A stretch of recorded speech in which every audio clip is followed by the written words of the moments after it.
Cette nouvelle collection, l'univers des séries, elle est née du souhait d'élargir le regard sur les séries télévisées. Jusqu'à présent, la plupart des livres qui sont parus sur ce sujet sont consacrés à des séries américaines connues et suivent le principe de la monographie. Une série, un ouvrage.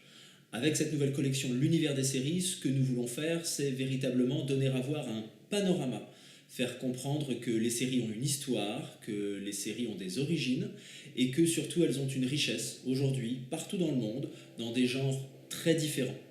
Cette collection, elle va donc nous faire voyager, voyager dans le temps et voyager dans l'espace.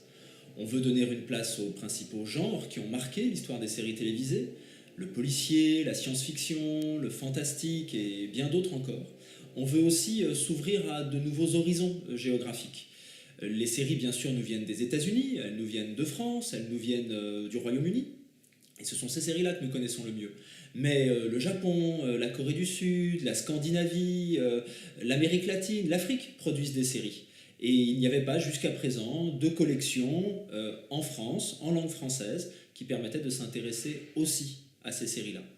Notre ambition, elle est donc celle-là, prendre du recul, faire découvrir de nouvelles séries, de nouveaux horizons pour tous les amateurs de séries télévisées. La collection, nous la lançons avec deux titres. Le mien sur les séries télévisées historiques anglo-saxonnes, où je parle des États-Unis, du Royaume-Uni, mais aussi de l'Australie, un pays qui a une grande production de séries télévisées depuis longtemps. Et l'ambition, là, c'est effectivement de nous faire remonter dans le temps en faisant découvrir des séries plus anciennes que celles que nous connaissons aujourd'hui, et en montrant comment elles ont influencé les grands succès de ces dernières années, que ce soit Mad Men aux États-Unis ou Downton Abbey, par exemple, en Angleterre. Et puis le deuxième titre, c'est les séries scandinaves de Pierre Sérizier, qui constitue la première synthèse sur ces séries qui plaisent tant aujourd'hui, qui remportent tant de succès.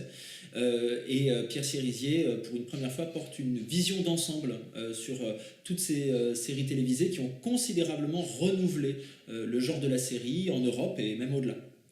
Plus tard, au courant de l'année 2017, d'autres ouvrages sont prévus. On s'intéressera aux séries françaises, à leurs conditions de production, aux difficultés qu'elles ont rencontrées et à leur renouveau actuel. Et puis on parlera aussi des séries de science-fiction dans différents pays pour montrer comment ce genre, dès le début, a été très présent à la télévision.